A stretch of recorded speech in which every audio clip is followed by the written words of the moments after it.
a founding member, principal scientist in Expansion Technologies Incorporated, Cambridge, USA.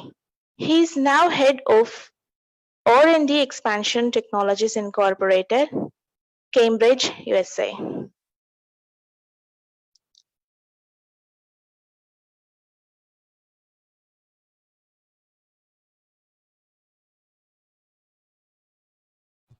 Hello.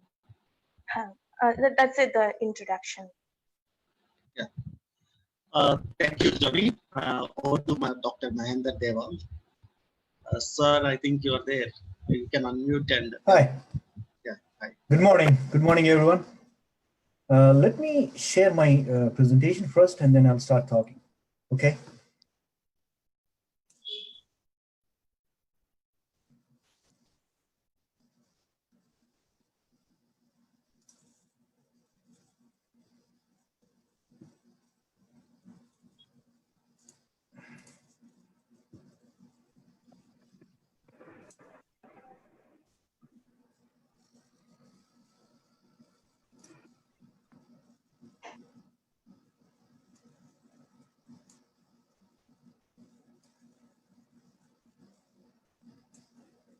Can everyone see the screen? Yes, sir. We are able to see. Can you hear me, everyone? Yes. Yes.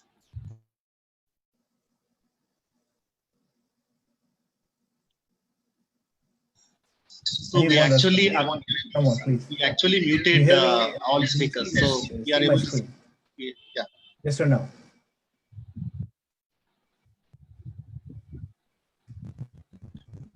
Mahender, we actually muted everyone, so everyone able to see and hear you. Okay. What's going on here? Let's see. Yes.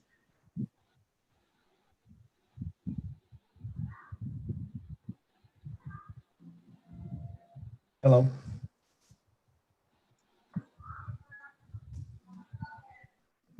All right. I think everyone can hear me and see my screen. Okay. Give me 1 second. Let me share it again.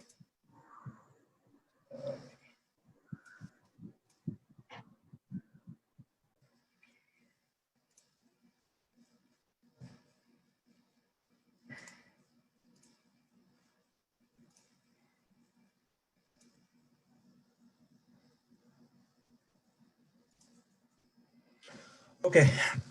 Good morning, everyone. Thank you so much, Johnny, for your nice introduction. Thank you.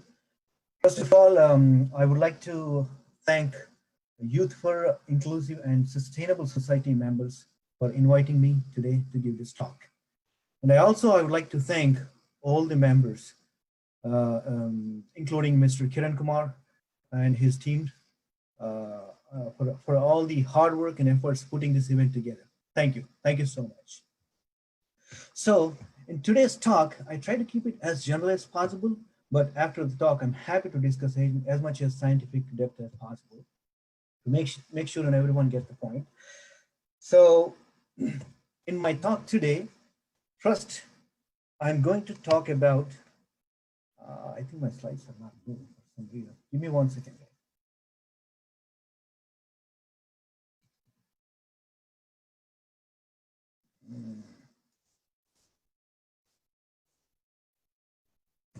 All right, okay. So in the first half of the talk, I'm going to discuss about the evolution of coronavirus and its infection mechanism. Then I'm going to briefly discuss about the immune system, the components of the immune system, how it fights with the virus infections. In the second half, I'm going to discuss about the various different methods of therapeutic and vaccine developments and current progress in their development. COVID-19, 5-letter and 2-number word, has been shaking the world from past 6 months, crazily. What is this COVID-19? COVID-19 is an infectious disease caused by the most recently discovered novel coronavirus, which starts with most common symptoms: fever, dry cough, and tiredness. Recently, most of the patients, approximately 70% of the patients reported two additional symptoms, which is losing the smell and taste. Therefore, most of the countries now included these two characteristics as identification marks for the COVID-19 infections. In most severe cases, COVID-19 can cause pneumonia, severe acute respiratory syndrome, SARS. That's why it's also called SARS coronavirus, leading to organ failure, which includes kidney, lungs, and other organs, ultimately leading to the death. When I said novel coronavirus, this COVID-19 is caused by novel coronavirus. What is novel about this? Is there any other coronavirus already existing? Let's take a look into the history a little bit. Human coronaviruses were first described in 1960s. Here I have listed 4 different coronaviruses that were described in 1960s, which cause mild symptoms with a common cold. And these are also not considered as highly pathogenic viruses. It only caused mild symptoms in immunocompromised patients. So these coronaviruses are originated from either bats or rodents and transmitted to the humans via an intermediate host, such as camels or cows. However, in November 2002, SARS coronavirus 1 broke out Fushan province in China, which spread to 5 continents, approximately 30 countries. WHO announced it as an epidemic, not a pandemic, because it is limited to certain region. And the source of this particular coronavirus is also bats, but the intermediate host is civet cats or raccoon dogs, which causes SARS pneumonia from mild to severe, mild with severe symptoms. Approximately 8,000 people from these countries were infected by this virus, having 800 of them declared dead. Also, in 2012, another coronavirus, Middle East Respiratory Syndrome coronavirus, MERS coronavirus, broke out in Saudi Arabia. This was also an epidemic which spread into about 27 countries. And the origin for this particular virus is also bat, but the intermediate host is dromedary, which is also called Somali camel. MERS coronavirus causes MERS or acute respiratory distress syndrome, which also symptoms include mild to severe symptoms with a lethality rate of 35%. Approximately 2,000 people from these countries infected by this particular virus, and 700 of them are declared dead. As most of you know that in December 2019, from Wuhan province, China, new novel coronavirus broke out, and within few weeks, it became a global pandemic by March 2020, announced by World Health Organization. And this novel coronavirus is highly homologous to SARS coronavirus 1. That's why it is also called SARS coronavirus 2. The origin for this particular virus is also bats, and the intermediate host is different compared to the other coronaviruses, which is pangolin. The disease is caused by this coronavirus is COVID-19.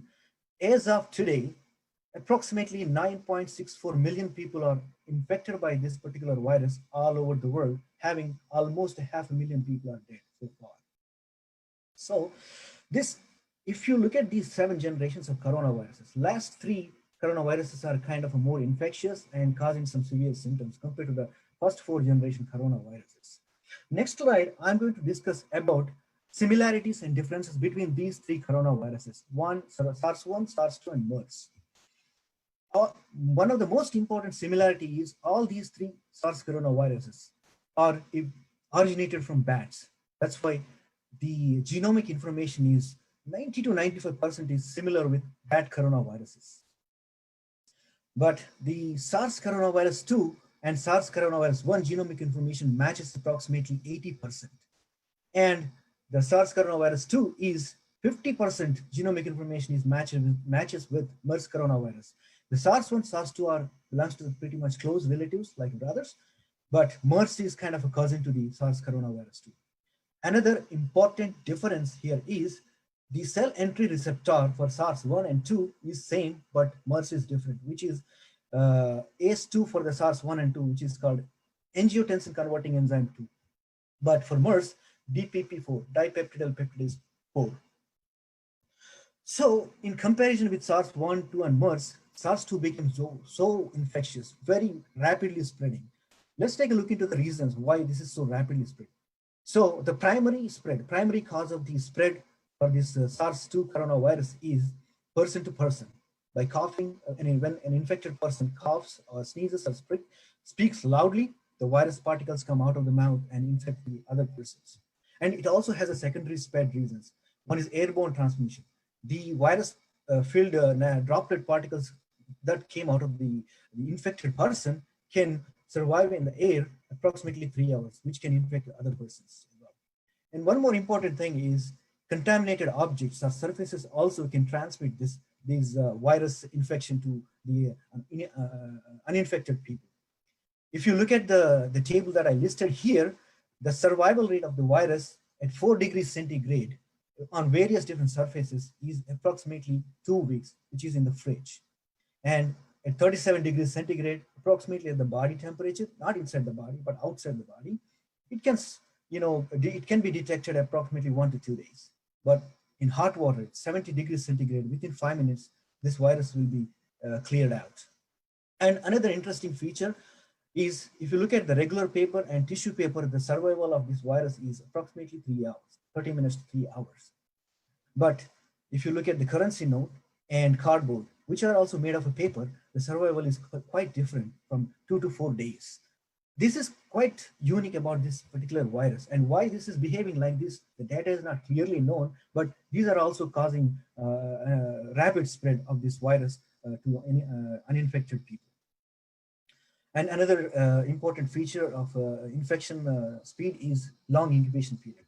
The incubation period for this particular virus is 2 weeks. The infected person may not even show the symptoms up to 2 weeks, and then he may continue to spread the virus to the other people without knowing himself. And recently, one paper published about the mutations. This particular mutation, an aspartic acid to a glycine at 614 position of one of the proteins, which is spike protein in the coronavirus. This mutation, when the virus gets this mutation, also spreading rapidly its infection. And this is this work is done in the laboratory, cultured cells, but it's when the correlation studies are compared with the genomic data available in the data banks, which matches from January to till June, the virus that is detected with this glycine mutation is much more 70% higher than the aspartic acid, the original virus.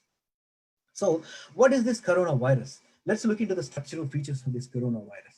Once, Peter Medawar is a Nobel laureate and immunologist, defined in general virus as simply a piece of bad news wrapped up in proteins. Exactly. Like living cells, viruses contain genome. It could be a DNA or it could be an RNA. In the case of coronavirus, a large single-stranded positive RNA is the genome of these coronaviruses, which is securely coated by a nucleocapsid protein. If you look at here, another unique feature is this nucleocapsid protein secures the virus RNA, and it has a nice structural features. You can see this spiral structure, which is not common in other RNA viruses. This is unique for the coronaviruses. And other important feature is these spike proteins, which is not common with other RNA viruses.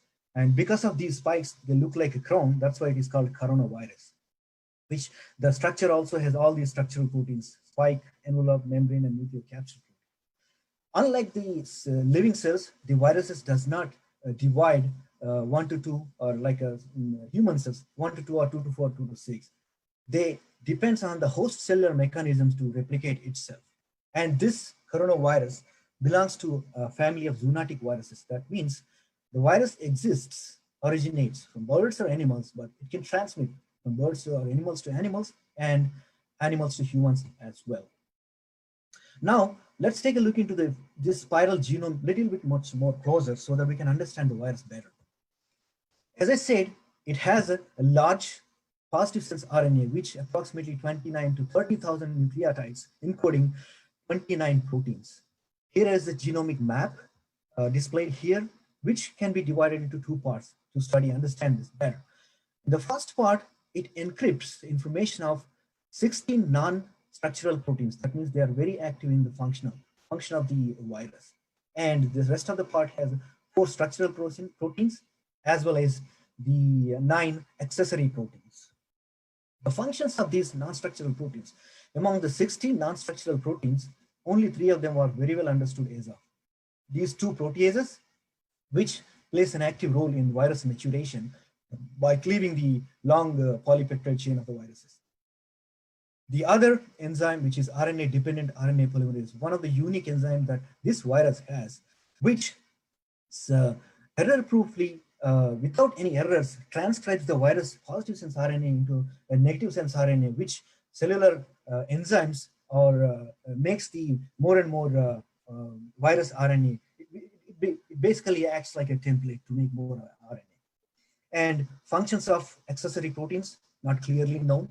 And the functions of structural proteins are very crucial, very important. As I mentioned in my previous slide, nucleic capsid protein secures the genomic information, the RNA. It bonds to RNA and it gives a proper structure to the RNA. And spike proteins plays very important role in cell enter into the cell. It binds to ACE2 receptor to enter into the human cell to infect the cell. Envelope protein works together with membrane protein. It interacts with it, and then membrane protein basically organizes the virus assembly, and together envelope protein and virus membrane protein together brings structural features to the coronavirus. Now let's take a look into the cell entry mechanism. As I mentioned in the previous slides, the spike protein attaches to the ACE2 receptor on the cell membrane. This is the cell membrane down here. Once it is attached to the ACE2 receptor, some of the cellular enzymes like proteases forms this nice endosomic structure, which is a process is called endocytosis. Once an endosome is formed, the spike protein takes some functional conformational changes and it fuses into the membrane. Then once it is fused inside the membrane, it basically releases the RNA into the cytoplasm of the human cells, like a revolving, like inside out, revolving. And in this cartoon here, we have 2, which clearly shows the interaction of spike protein in red and ACE2 receptor on the cell in blue color. The spike protein has 2 subunits. Here is the map here. First, this half is called S1 subunit and rest of the half is called S2 subunit. In the S1 subunit, this particular domain, which is called receptor binding domain, plays very important role in strongly binding to the ACE2 receptor, which initiates the cell entry. Once the virus enters into the cell and releases the RNA, the cellular enzymes start translating the viral positive sense RNA into all various different viral proteins, which includes the replicase. As soon as functional replicase is formed, it starts transcribing the positive sense RNA into a negative sense RNA, which becomes a template. And this template, the cellular enzymes uses this template to create more positive sense RNAs, and the other RNAs of the other mRNAs of the other structural and accessory proteins of the virus, which will be then translated and transported by viral cellular enzymes, human host cell enzymes, and for example, the spike, structural proteins will be transported to endoplasmic reticulum and Golgi, where they get matured or refined, and then at the membrane of these Golgi, they started assembling. The RNA will come from the cytoplasm, and all the structural proteins are will be here, and the other accessory proteins come from the other parts, and then the functional virus start taking an assembly. Once the functional virus assembles, it forms an endosome, and then the endosome comes to the cell membrane, and the virus will be released into the bloodstream. The process is called exocytosis. When virus infects a human cell or a new virus forms and it comes into the bloodstream, the very first immediate response by the human body is activating the immune system. This immune system is a surveillance system, which activates immediately when it sees a foreign object or a foreign infection. This immune system has 2 arms. First one is called innate immunity. This is the frontline defense. And innate immunity comes by birth. Each and every individual by birth will have an innate immunity. And this is non-specifically responds immediately to attack the virus infection or any other sort of infection within hours, which has many cells, different cell types, which I'm going to discuss in my next slide. And let's talk about the other arm of the immunity system, which is called adaptive immunity system. This is kind of a backup defense. It's a specific response. It activates, it doesn't come with by birth. It has to be developed as we grow, as the human grow. That's why infants, babies, and doesn't have a adaptive immune system, well developed adaptive immunity system. And also this adaptive immunity system cells, their function, including innate immunity system functions, goes down as we grow older and older. That's why older people doesn't have a very active functional, even though they have the cells, but the functional immunity system, that's why they're also prone towards more infections. And this adaptive immunity system takes approximately a week days to activate. But once it is activated, it lasts for months to years to clear out the infections, that particular infections. Innate immunity system. So very first, the response by body is activating the innate immunity system. In here, all these cells, there are many different cells: monocytes, basophils, neutrophils, and eosinophils, so on, nature killer cells, macrophages, antigen-presenting cells. There are so many different cell types. They crosstalk each other, and then they release. There's signaling molecules which are called cytokines and chemokines, which basically helps the cells to crosstalk between themselves and between the infected versus non-infected cells and the infections as well. So in this cell, I'm not going to talk about all the different cell types, but most important cell types are macrophages and nature killer cells and APCs. What macrophages does is basically they identifies based on the chemo and cytokine signaling response. They basically engulfs the viruses and clears them out from the system. Then when nature killer cells, they identify the infected cells and activates the suicidal mechanisms and then apoptotic pathways to get the cell itself killed. And as soon as the cell is dead, the macrophages eats it and clears them out from the system so not to make any poisonous molecules in the body. While macrophages and nature killer cells start doing their job, these antigen presenting cells will be activated. What they do is basically they find the antigens on the infected cells and infections itself, like viruses, takes them and run towards the adaptive immune system and gives those antigen representing molecules to the adaptive the cells present in the adaptive immunity. Adaptive immunity has basically two different cell types: B cells, B lymphocytes, T cells, and T lymphocytes. As soon as it identifies the antigens, T cells forms two different cell types: T helper cells and cytotoxic T cells. Cytotoxic T cells basically have the same function as the macrophages. They basically lyse the infected cells and clears them out from the system. They also generate memory cells, which plays very crucial and important role in disinfecting the viruses, killing the viruses in longer term. So these memory cells remembers the viral characteristic features of that particular infection, like that virus, and how to fight it.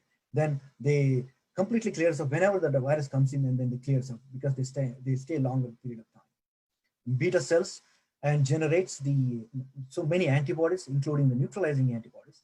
The neutralizing antibodies basically they bind, in the case of coronavirus, they bind to the spike protein and inhibiting or prohibiting from the spike protein binding to the ACE2 inhibitor. And then the cytotoxic T cells come and clears out the viruses. This is how the body immune system functions fighting against the viruses. However, this coronavirus is somehow escaping the immune surveillance. How it is escaping, the detailed mechanistic details are not still known, because this is just 6 months old. It's been only 6 months. We already have solved so much information about this virus, but still a lot to know. There are some hypotheses available that I'm going to discuss in a minute. So when the virus enters into the body, it sends wrong signals to the immune surveillance system, which causes releasing so many cytokines molecules, which is called cytokine storm. And cytokines are two different types. One is pro-inflammatory and anti-inflammatory. These inflammation causes damage in the healthy tissue cells, which causes organ dysfunction, organ failure, leading to the death. That's how this virus escapes and causing severe symptoms in very people who has immunocompromised. So in some of the hypotheses, so researchers found that some of the accessory proteins may be helping the coronavirus to escape from the immune surveillance. And the other hypothesis is the spike protein of coronavirus is heavily sugar-coated. That means heavily glycosylated. It has so many glycosylation sites. Probably that is protecting the spike protein detection from the immune cells. That's another hypothesis. The third hypothesis is conformation flexibility of the spike protein. This is the cryo-electron microscopy structure of spike protein. This is the subunits, and this is the receptor binding domain, which is in two different conformations. This is the active conformation where the spike protein stands like this. And in an inactive conformation, the spike protein lays like this. In the active conformation, spike protein binds successfully to the S2 receptor and enters into the cell. But in inactive conformation, it doesn't bind to the S2 receptor. It just remains silent so that it escapes from the immune system. This could be one of the hypotheses that it escapes, the coronavirus escapes from the immune surveillance. So once the body is totally, the immune system fights, when the immune system was taken over by the viruses, we need additional help to fight with the viruses. That's where the therapeutic and vaccine development system comes into play an important role. Now I'm going to discuss about multiple therapeutic options and prevention options here. So one is most important thing, lots of people are talking about the vaccine nowadays. What does vaccine do is it doesn't cure the disease, it just prevents it. Before the infection enters into the body, it prevents it. And in a minute, I'm going to discuss how it does and give some examples. And then the treatment, this is what helps to cure the disease. Antiviral therapies, antiviral agents, or antiviral drugs plays a very important role in fighting the virus to help the immune system to clear out the virus from the body. So how does the vaccine work? Vaccine is nothing but is something like a virus. It's a virus. It could be a virus or a virus-like particle or a substance from the virus or a particle that has a virus substance. When it is administered into the body, it will create an immune response where antigen presenting cells, basically it activates the adaptive immune system. The virus, the vaccines basically activates the adaptive immune system. Antigen presenting cells activated, and then they finds the antigen molecules from that particular vaccine, and then activates the B and T cells from the adaptive immunity, which generates the neutralizing antibodies and various different types of other antibodies, and generates the memory cells, which remembers the characteristic features of the vaccine, which includes the virus, and fights with the, and this stays there for months to years and years and years, and fights the infection when it enters into the body successfully, not to get the person infected. There are various different approaches developed to create the vaccine, which I'm going to discuss with examples in a minute. But to develop a vaccine, one most important thing is antigen representing molecules are required from that particular virus. In case of coronavirus, spike protein, structural proteins play a very important role to create the vaccines, which is spike protein, envelope protein, matrix protein, and nucleocapsid protein. As of now, approximately 149 potential vaccine candidates are under development all over the world. Collaboratively or independently, various labs are working. Among 149, 25 of them already in the human clinical trials. The very first approach is using the viruses itself as a vaccine. There are two methods here. One is live attenuated viruses, using the same virus, but it is attenuated or weakened. For example, what it does is, in generally, when virus passes through the generations, it mutates a lot. It could be a good mutations or bad mutations in the virus. For the virus, when virus has good mutations, it becomes more and more stronger. When it has a bad mutations, it becomes weaker. So the researchers take this virus, infect into the animals, and passes them multiple generations until they find the inactive weak virus, and which successfully activate the immune response. Here are some examples. Smallpox, MMR, chickenpox, influenza viruses were successfully developed in this method and being used currently. And there are some companies like Indian Immunologicals, Serum Institute of India, Codagenics are independently or collaboratively working on using this method to develop a vaccine for COVID-19 or coronavirus. The second method is inactivated virus. Using inactivated, the live virus can be inactivated using either chemicals such as formaldehyde or heating at a certain temperature, or evolving them in chicken eggs. Multiple different methods. Inactivated virus can also create a successful immune response. Here are some examples: polio, hepatitis A, rabies. All these viruses are created using inactivated virus method and successfully being used in, currently. There's two companies, Sinovac and Dynavax, are trying to develop a vaccine for COVID-19 using this method. But all these companies, the vaccines that are being developed are still at the preclinical stage. So hopefully they may go towards the clinical stage, and then we will get a successful vaccine in future. The second method is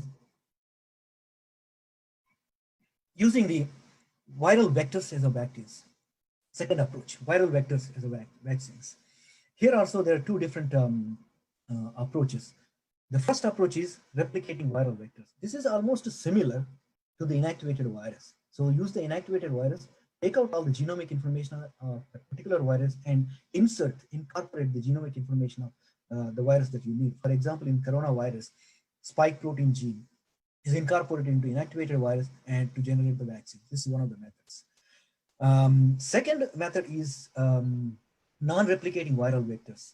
So adenoviruses are best examples. In here, all the genomic information will be removed, and this cannot be replicated.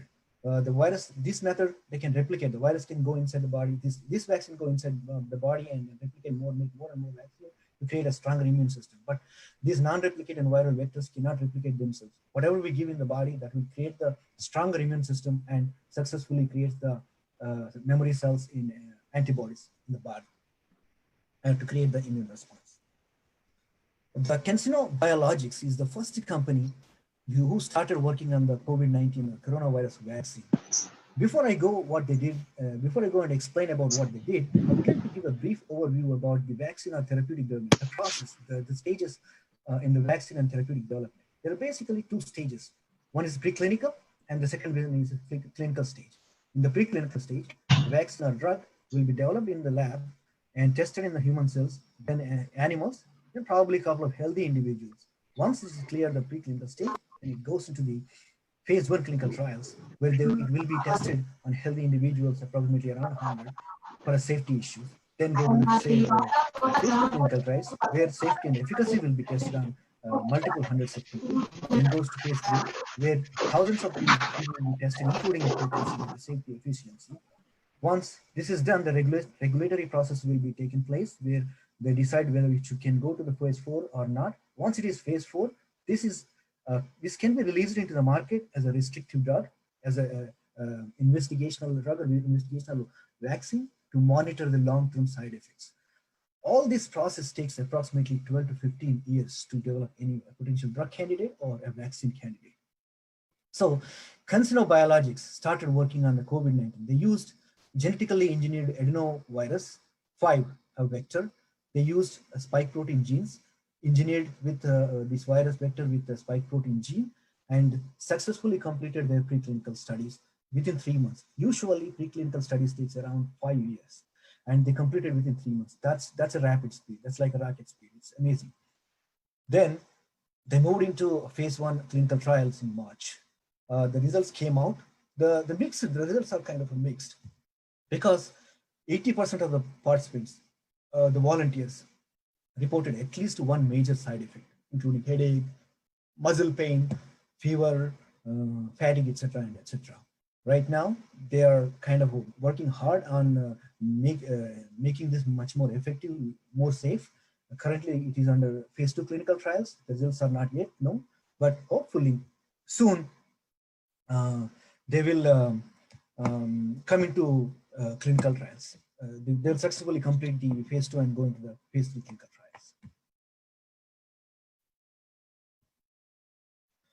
Another company, this Immunity Bio and Non-Quest, together, working together to develop another vaccine, potential vaccine candidate. They're also using adenovirus vector based vaccine, but this is also an 85 vector, and they're using 2 genes from the coronavirus, which is the nucleocapsid and spike protein gene. They're right now in the preclinical stage. The results may come out anytime. They may go into the phase 1 clinical trials within like a couple of weeks. So let's hope for the best for this vaccine candidate as well. Another big company, which is AstraZeneca, that's also using another genetically engineered adenoviral vector. They're using a vector from a chimpanzee, the adenovirus from chimpanzee, but the other 2 companies are using the human adenovirus. So basically what they're doing is they're working together with Oxford University and a government agency from the United States, which is called BARDA. They have successfully completed their preclinical stage data. Now they're simultaneously running phase 1 and phase 2 studies. So that results may come out at any time. Initially they plan to move towards phase 3 clinical trials in September, but right now they discussed with regulatory authorities to move even faster, to create a better, to move forward very fast towards the phase 3 clinical trials. Simultaneously, AstraZeneca also working on production side. They are planning to massively produce, once the vaccine is ready, approximately 2 billion doses globally next year. Hopefully this vaccine candidate may get a success soon. Johnson & Johnson, another big company, they're also using adenovirus, genetically engineered adenovirus, which is 8026. They're also using the spike protein gene to generate the vaccine. They're working together with their sister company, Janssen, and the US government agency, BARDA. Currently, they're in the preclinical stage, but they're probably, again, they planned their phase 1 in September. They're moving into July right now. The results may come up at any time, and then hopefully they're going to move faster towards the phase 2 and then other clinical stages to get a success. And these are also, I mean, this company also working simultaneously and producing massively to supply all the population throughout the world, approximately 1 billion doses globally over the next year. However, there is a risk factor in developing these vaccines from these adenovirus, genetically engineered adenovirus, because so far we don't have any success using this adenovirus vectors to create a vaccine. That's one caveat, but let's hope for the best. One of them may, or multiple of them may get a success to create a successful vaccine to fight successfully with the COVID-19 infections. Second approach is using the nucleic acid based vaccines, either DNA direct. So in the COVID-19 case, the spike protein DNA will be injected directly into the cells, which translate into mRNA that will generate, transcribes into mRNA, which will be translated to spike protein, potential antigen, which will be recognized by antigen presenting cells to create an immune response. The RNA vaccines also possible. The RNA cannot be directly injected, which need to be formulated either in lipid nanoparticles or in polymers and then injected into the cells. RNA will be translated into spike proteins and to create an immune response. In vivo pharmaceuticals is one of the front runner company who is working on DNA-based vaccine towards the COVID-19. They have successfully completed the preclinical, which is their vaccine name is INO 4800. They successfully completed their preclinical studies. Currently, phase 1 clinical trials is ongoing. The results may come out at any time. In July, they're planning for phase 2, moving forward to create move forward with other phases as well. And one more important thing in here is, this is the only company so far generated or developed a vaccine for MERS coronavirus that is currently in the phase 2 clinical trials. And they also have a proprietary device that administers the virus through skin straight using an electroporation method. So fast, easy, and simply. Another company, Moderna, which is working on an mRNA-based vaccine, mRNA 1273. So what they're doing is they're taking an mRNA that codes for spike protein, encapsulated in the lipid nanoparticles and injected in the cell, which generate the immune response. They also successfully completed a preclinical stage and almost the phase 1 as well. Currently, they're doing the phase 2. They're probably next in a month or two, they're going to go for a phase 3 clinical trials. These are kind of, this is moving a bit faster than the other vaccine candidate development. But initial results are a little bit, they found very good results in the phase 1, good safety studies. But they're also working hard on making this successful. And in this approach also there is a risk, which is so far we don't have any vaccine developed using either mRNA or DNA based for any other virus types. But let's hope for the best. Hopefully, mRNA or a DNA vaccine will be successfully created by end of this year to save the people from these COVID-19 infections. Another approach is protein-based vaccines. So using the protein itself, in coronavirus case, spike protein, or a subunit from the spike protein, like say S1 or S2 subunit, or a domain of that particular spike protein, like receptor binding domain, will be formulated and injected into the cells, which will create the immune response. Novavax is the company that is working on creating protein-based vaccine. They're using the spike protein, encapsulating into lipid nanoparticles, which is a proprietary for them, which generated from plant lipids, which is called matrix. And they have successfully completed the preclinical studies. Currently, phase 1 studies are ongoing, which may complete at any time now. And they're planning to move towards the phase 2 clinical trials in July. Hopefully, this may give some good results and then get a vaccine for it. So now I'm going to talk about the therapeutic agents, developing the therapeutic agents, which once the virus enters into the body. There are two approaches for this one as well. One is repurposing of existing therapeutics. The second one is developing the new therapeutics based on the genetic information from of the virus from the scratch, from nothing, which takes a longer time. But the repurposing may be faster because we're going to use existing broad spectrum and existing broad spectrum of antiviral agents can be screened, or the other drug molecules which can cure other diseases like blood pressure or fever or heart diseases can be screened against the coronavirus. And one of the potential candidates, we may find some potential candidates which will be much more better and faster because they're already approved, completed the clinical trials and approved by the FDA. Here I have listed several candidates, antiviral agents that came out of the repurposing stream. Except remdesivir, all of them are approved by FDA against various different viral infections. These two, lopinavir and ritonavir, are protease inhibitors. They are approved for HIV infections. They also showed some promising effect on coronavirus proteases as well. And these two, umifenavir and neratinib, are approved for influenza and hepatitis C viruses. This molecule shows some activity on the spike protein of the coronavirus, and this one showed an activity on the nucleocapsid protein. And these three molecules are inhibiting the replicase enzyme in coronavirus. But the favipiravir and galidesivir, these two molecules are approved by FDA to treat Ebola virus infections. Remdesivir is in the development to treat the Ebola virus infections. When it was repurposed towards the COVID-19 infections, it showed some promising results, which I'm going to explain you in a bit.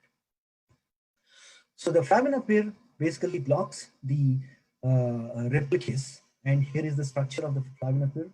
Once it enters into the body, it will be modified by the body in cellular enzymes into an active form. This is successfully completed all the three clinical phases, including a preclinical study. Right now, it's a phase 4 clinical study.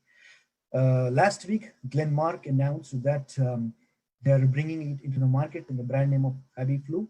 Again, this molecule is approved by Drug Controller General of India as a restricted emergency use medicine. This is not completely approved. It's as a restricted and emergency use on patients with mild to moderate symptoms, so that they cannot get to the severe stage of the infections of the disease.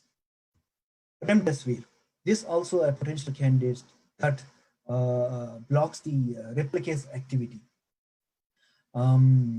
Initially, it is developed by Gilead Life Sciences.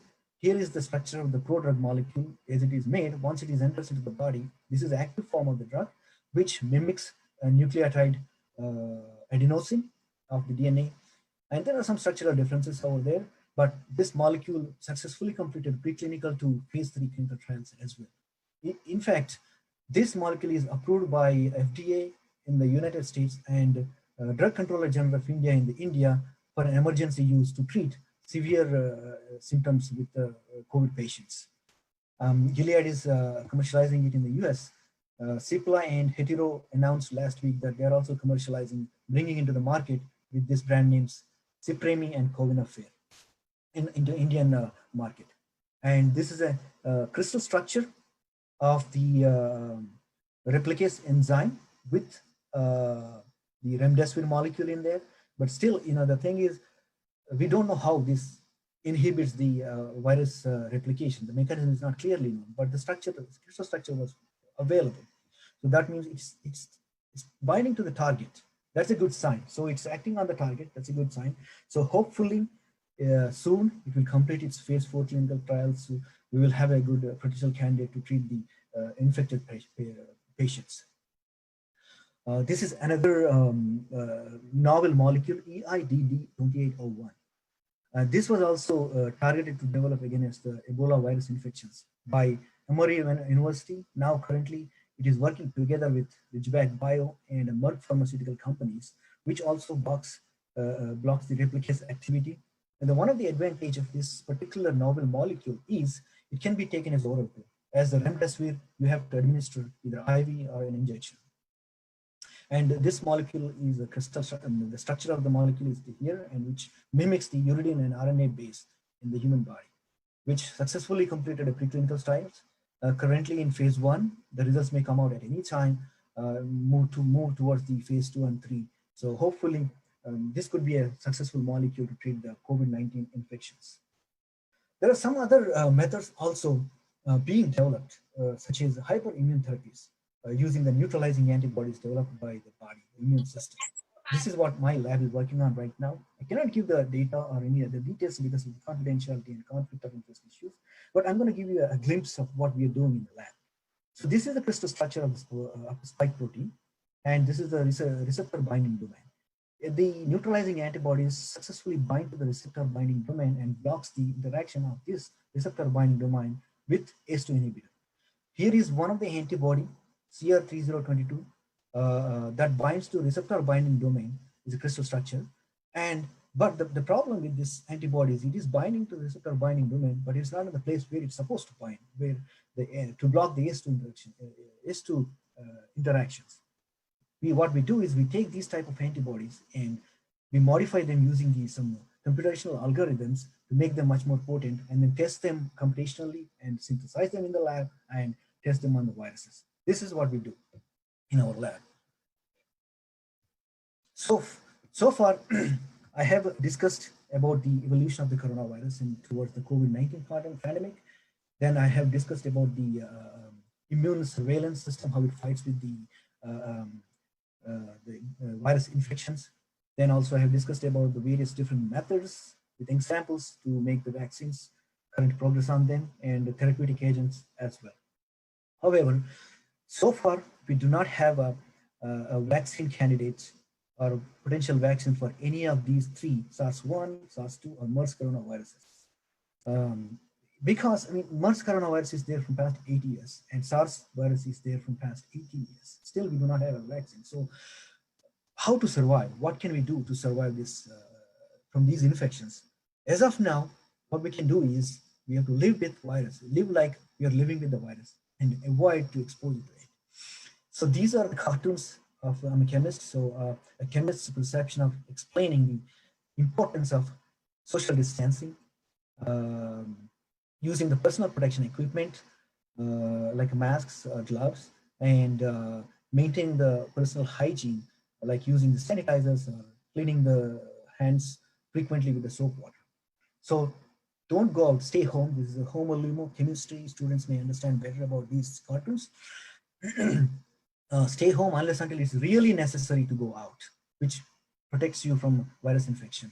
And these three are eating well, sleep well, be active, which basically strengthens the adaptive immune system.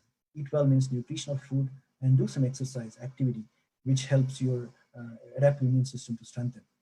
In this cartoon, basically, this is an eclipsed form of ethane, where one of the carbon is wearing the mask, the other carbon is not. So this carbon is yelling at the other carbon, where is your mask? And after a few minutes, the carbon takes the mask, and in here also this hydrogen yelling at it, why are you so close? Stay away. So maintain the social distancing. Then within a few minutes, the carbon rotates in a 180 degrees, which forms a staggered form, and the hydrogens are distanced enough. So this is explaining a chemistry way of social distancing. So in this journey, there are many people helped me, including my students, my colleagues, my mentors, my faculty members from all these prestigious institutions. My journey, chemistry journey, started from OU campus, Department of Chemistry, where I started learning chemistry. Then I worked briefly at the Indian Institute of Chemical Technology, CSR, IICT, where I started my first reaction. Then I moved to University of South Carolina for my PhD. I was trained as an organic chemist here, then moved to Wayne State University for my postdoctoral studies, where I learned molecular biology while I'm implementing my organic chemistry skills. Then my first job at MIT, where I started learning some cellular biology techniques while I'm implementing synthesis and molecular biology techniques. Presently, I work at Expansion Technologies, where I'm working with human organs right now, where we are developing early stage diagnostic methods for various different cancers, including prostate, breast, pancreas, liver, kidney, etc.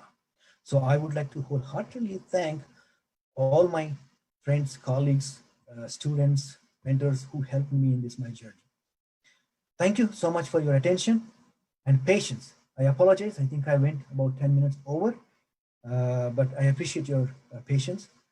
I'm happy to take any questions if you have. Thank you. Thank you so much.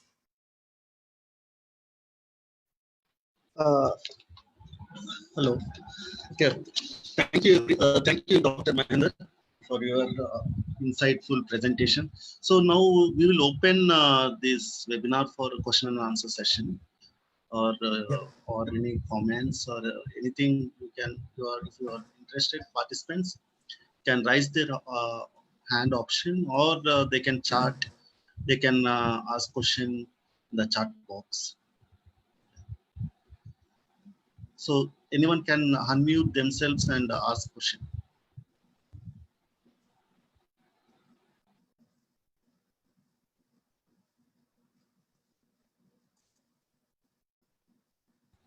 Hello. Yeah. Open to the question and answers. Hello. Yes. Yeah, yes, sir. You can Good go morning, on. sir. Good morning. Yes, good morning. Good morning. This is Dr. Madhavara. So actually that COVID-19 is the non-living protein part. Can you destroy that protein part by denaturing that? Denaturing on virus? Yeah, Yes, it is a non-living protein. can Protein can be destroyed. Yes, yes. See, a protein can be denatured. That's what, you can, if you see one of the method that is inactive virus. So basically they use heat inactivation to destroy the viral part. The virus, it could be proteins or it could be, any functioning genes. But the problem with the coronavirus is the spike protein is very, very important. It has to be active to generate the immune system. Right? So it's kind of hard to do anything with the spike protein unless we have to use it like a bait to activate the immune system.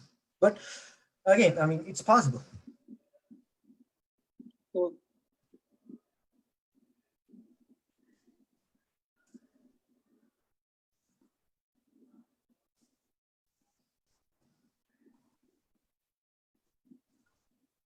Sir, that was a nice presentation. Thank you. I have a general question. We have heard the possibility of reoccurring infection after the recovery. I would like to know about that. And is there any possibility that our immune system might respond positively in the second occurrence? Yes. So that's a very good question. There's a lot of discussions and a lot of research is going on into it.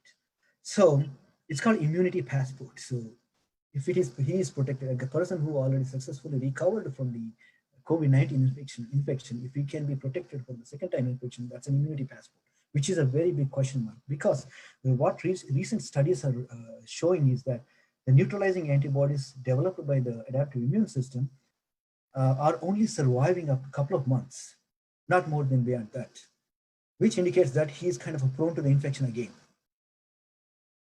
So there is a possibility in there. It all depends on how strong the immune system is developed, the neutralizing antibodies or memory cells in the body. But there is a possibility. Yeah, then the government should start testing them again, right? I mean, they are Absolutely. releasing. Yeah. Absolutely. I think, I mean, once the incubation period is over, probably they're being released. But once in a while, they have to go for additional testing to, I mean, confirm that, I mean, well, if they get the symptoms again, obviously they have to go for a testing, right? Yeah. So Thank you, sir. Hello, sir. There is a question in the chat box. So very nice and informative talk, sir. Can you please comment on the plasma therapy, considering rejection or autoimmune reaction into picture? yeah, it's a very great question, actually. So the plasma therapy it's an experimental therapy because each individual's body generates various different types of antibodies, neutralizing antibodies, right? So it varies. It may work for certain individuals. It may not work for certain individuals, and it may be generate some autoimmunity on certain individuals. And so that's why it's an experimental medicine. They're trying it from hundreds of years. This plasma therapy is there from hundreds of years, trying for various different diseases, cancers. It's an experimental. So it's like, that's why the bone marrow or plasma, the blood plasma will be taken and injected to see if he recovers. That's he recovers. And then we have some data that, X amount of people are recovered. Some of them are not recovered. I hope I answered that question. So there is a question. Go ahead. Yeah, recently there were talks about like O positive blood group are very resistant to coronavirus. Is that true? Or how does that affect the Yes. coronavirus actually? Yes. So there is a couple of studies published recently. Again, this virus is very new. Everything we are knowing day by day. Every day something new news comes out of it. So there is a very nice, interesting study was published in very high impact journal saying that O positive, O group blood is kind of producing is more protective compared to the A group blood. So ABO, these three blood groups were tested. So AB compared to AB, O is much more protective towards the COVID-19 infections compared to the AB. It could be, O group people are generating probably such more potent antibodies or memory cells. That could be possible, but why and how is not quite clearly Uh, so there's another question.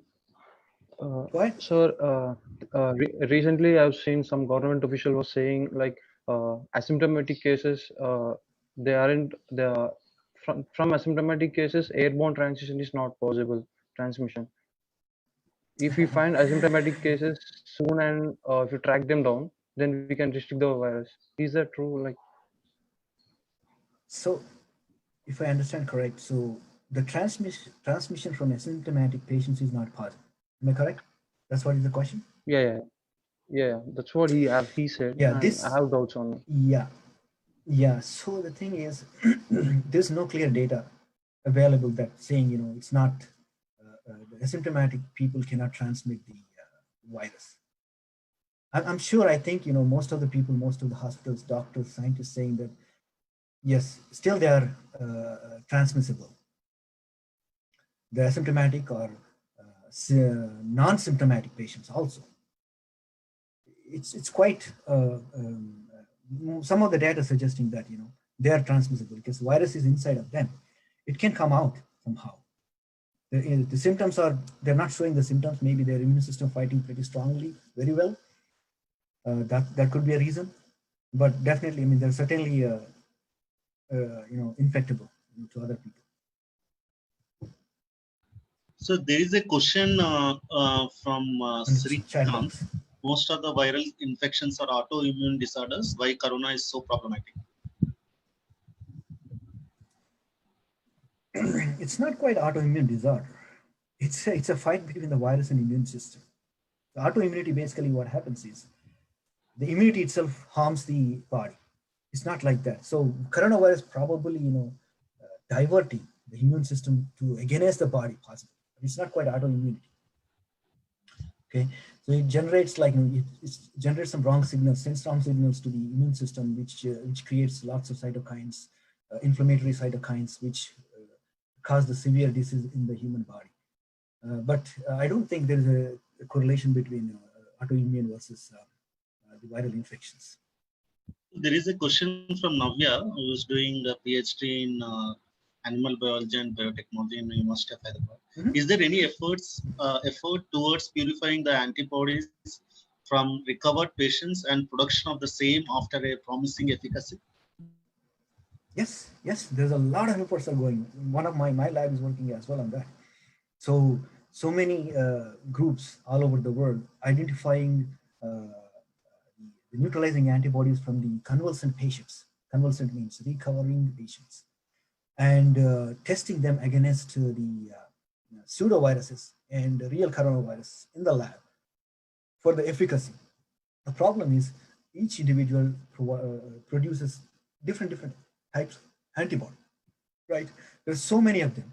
And the therapies, the way they're creating therapeutics is like an antibody cocktail. Multiple neutralizing antibodies together may successfully neutralize the virus. So that's another approach. And or individual antibody may successfully neutralize the virus. That's another approach. Yes, people are certainly purifying them in the antibody, like even not only purifying, but modifying them as well. Like I said, using computational methods, and then resynthesizing them.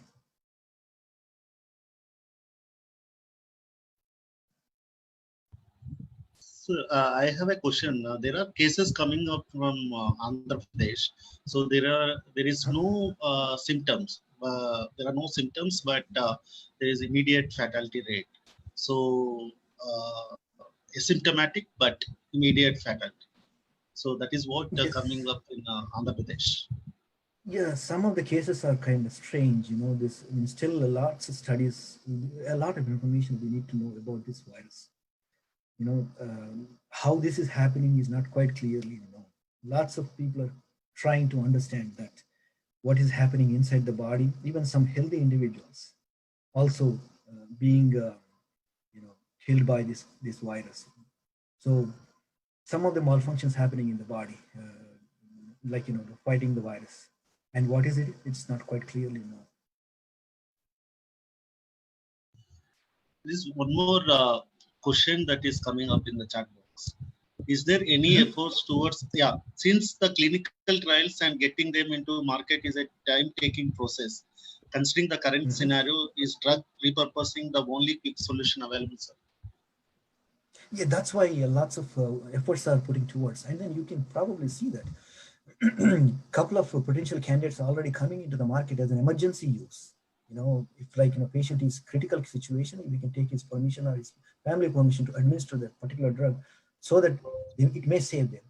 Again, the stage 4 clinical trial is the one that takes longer time to see the long-term side effects. That obviously is going to take months to years. But yeah, repurposing is one of the fastest way to develop or to create a potential therapeutics for any type of infection.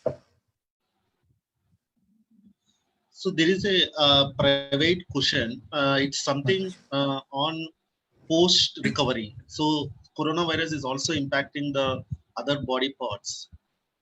So there are research that are coming up. It's not only the respiratory system, but it is also impacting other body parts after recovery. Yeah. The thing is, this ACE2 receptor, the ACE2 receptor is most commonly found in lungs, kidneys, and heart, and some other parts as well. So there is a possibility that the virus may travel through blood and then go to these particular parts and then infect those cells in those particular parts and start dysfunctioning those organs. That is a possibility, right?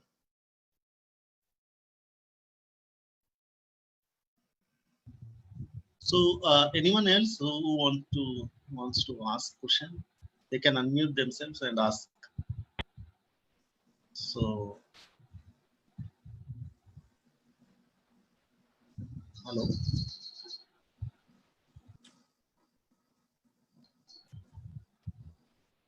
So I think there are no questions, right?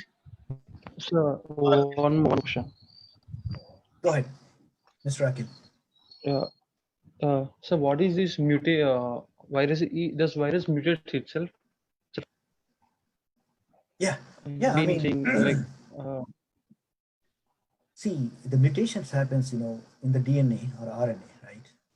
So when enzyme start making more and more RNA, basically it's like a chain reaction. It adds bases to one after one, one after one. There is a possibility that enzyme can make a mistake.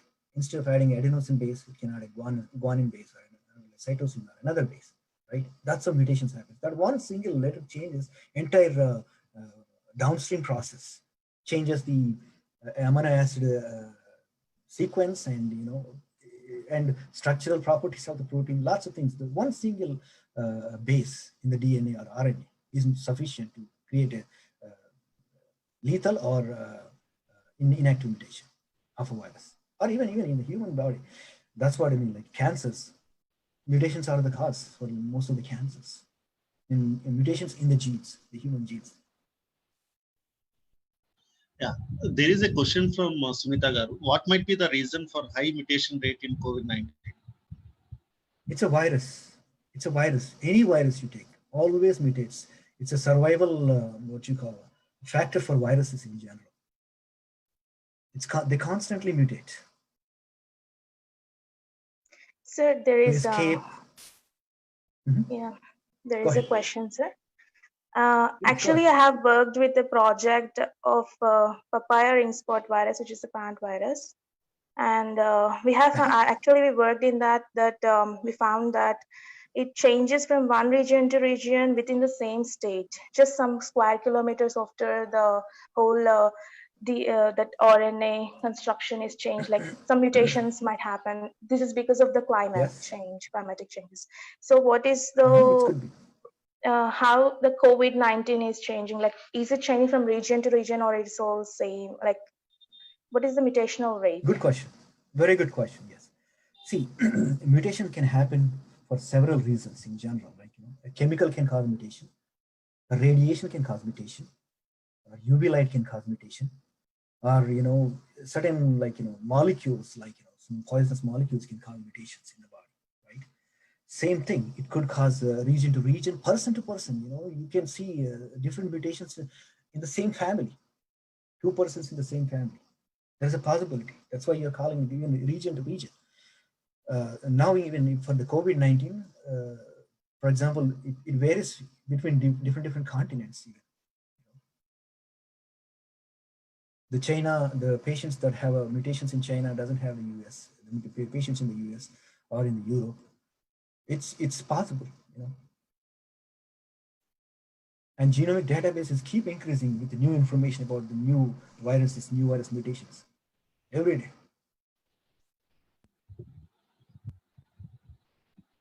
So there is question. There are recent reports on dexamethasone. So Dexamethasone. coming up to repurpose, but it has implication like including glaucoma on long-term administration. How promising is considering such drugs now? See again, this is happened in the UK. Like it's an experimental medicine. It's just when doctors see they try to give a medicine that can pacify some of the symptoms. That's how they started doing. Like I know a few months ago, hydroxychloroquine was a hot molecule, a hot drug to cure COVID patients. But recent studies says that it's not really impacting anything to the COVID patients. In fact, it's kind of becoming a lethal to the COVID patients. Hydroxychloroquine. But this is a steroid. The dexamethasone is a steroid, which reduces the inflammation. Inflammation is what is most important to cause for the tissue damage, right? So probably what's happening in there, nobody knows. Again, this is administration of the dexamethasone is helping patients to recover from ventilators or severe disease. That's what is the data from, I think about 2,000-3,000 patients were tested in UK. And most of them, 80% or 70% of them kind of recovered. Probably some other people are, trying to understand this, like what people are trying to understand on hydroxychloroquine from past 3 months, and then realized what's happening with it. Maybe in a couple of months we will know what dexamethasone is doing as well. So there is a question. I think Yeah, East Indian COVID-19 strain is different. Are they turning dangerous? The answer is maybe or possibly. It's You cannot divide a strain between the countries. It's a virus. It always replicates, right? It may become more potent. Maybe some of the patients in India are kind of very good hosts and creates a stronger viruses, very infectious viruses. That is possible, but we cannot generalize that as in, like, in India, COVID-19 strain is much stronger than the other. We cannot generalize because you see, people are dying all over the world now. I think US is number 1 and India is number 4. Russia, Brazil are number 2 and 3, I guess. So we cannot generalize that in a particular country, a particular continent, particular reason at this moment. Like, even for example, like if it is a epidemic like MERS coronavirus or SARS-1, probably we could have like, some kind of idea. But this is a global pandemic all over the world, everywhere it is spread out. Oh, so another question. Go ahead. At first, we have thought that India has more temperature in summer, so it can control the virus. It was I know it is not the case now, but I would like to know what is the temperature effect on this virus. Is there any? So if you have seen my slide where I discussed about the surface stability of the viruses and various surfaces at various temperatures, right? So 37 degrees centigrade, up to 2 days it can survive. And in India, how much it can go up to? Max 40 degrees centigrade, right? In summertime, 40, 42, 45 maybe. It can survive probably a couple of days, I think 1 or 2 days maybe. But at 70 degrees centigrade, the virus is cleared out within 5 minutes. So I don't think the Indian temperature can go up to 70 degrees centigrade, right? I don't think anybody will survive at that temperature. So I wouldn't say the summer in India helps to kill the virus. Maybe a minor, maybe a little bit small effect could be there because of the heat. Yes, there could be a small effect, obviously, but it's not a drastic impact. That's not going to show a drastic impact. And we should not think like, hey, okay, go ahead. Sir, I have a question. This is related to herd immunity. We are finding, for I think last 2 days there was a warning from WHO on Swedish policy on herd immunity, where Swedish epidemiologist Anders Stagnell is supporting the herd immunity policy of their country, but WHO is saying spike in the next wave in the Sweden. So what is your take on herd immunity? Yeah, what I I recently heard about this herd immunity, and it's a theory. Herd immunity is a theory. It's basically. I mean, in the Swedish, it may be true, but the data, I don't know how to interpret the data. It's based on the probability. For example, let's say in your house, there are 10 people living. Out of the 10, 6 people are kind of more protective towards the COVID infection, 4 are less protective, right? If these 6 people go outside, come back home, the probability of the other people getting infection is kind of very low, number 1, right? If anybody from these 4 more infectious people go out and come back, the other 6 people getting infection is kind of a probability is kind of low, but rest of the 3 people getting infection is probability high. So this is basically a probability theory. That's what I understood from herd immunity. But how practical it is, I'm not sure, only because lots of people like New Zealand, Sweden, those countries effectively control the virus infection, right? Probably based on that, they're coming up with these theories. But to me, it's a theoretical hypothesis. Yeah, there is a question again, but HCQ is effective against parasites, while this is whole new class of pathogen. Maybe we cannot rely on such drugs in the first place. Please correct me if I am not right with my assumptions. Yeah, you're correct. Actually, it's a malarian drug. It treats malaria, but it also has severe side effects. That's the big problem with the hydroxychloroquine. And that's why first thing, lots of repurposing studies have done. Later, selective studies also have been done, how it is impacting the coronavirus. No information is available. People think that it is probably attacking on multiple different targets, maybe spike protein, nucleus protein, replicase, or anything. Randomly, probably it is acting, but I think rather than curing the disease, its side effects are more impacting the patients compared to the COVID infection. So that's why it's kind of now lots of companies are dropping off clinical trials using the hydroxychloroquine on patients. In fact, I think last couple of weeks ago in UK, they tested on 5,000 people. Lethality rate is very high on those 5,000 patients. So that's why they immediately stopped using this HCQ. Yeah, I think it's already 11:50. I think we'll close this session. And we are very grateful to Dr. Mahender Dewal. I think it's around 2 o'clock. My there. pleasure. Yeah, it's 2 o'clock there, right? At night. So 2:30, so almost. 2:30. Yeah. So we are disturbing your sleep. So No we worries, are, no worries. yeah, It's my pleasure. yeah. We are very thankful to you, sir, for giving this insightful talk. And we are looking forward. And there are so many questions. Very interesting questions coming up with. Ask me offline. I will answer all. Send me Yeah. to my email. Definitely. I'll send you all the responses. No worries. Yeah, you please, anyone for can, hosting me if you have any questions, they can email us or ask in Facebook also. They can send message. So we are open. Yes, on the And Facebook as with well. this, Yes. yeah. With this note, we thank everyone, every participants. We actually, in fact, got registrations from different universities across the country and across maybe even some in US also. Some students from maybe friends of Dr. Mahender also registered for this. And this video will be uploaded. It's already there on Facebook. In our page, you can also share it or inform your friends or family members or anyone who actually interested to watch. So it's open.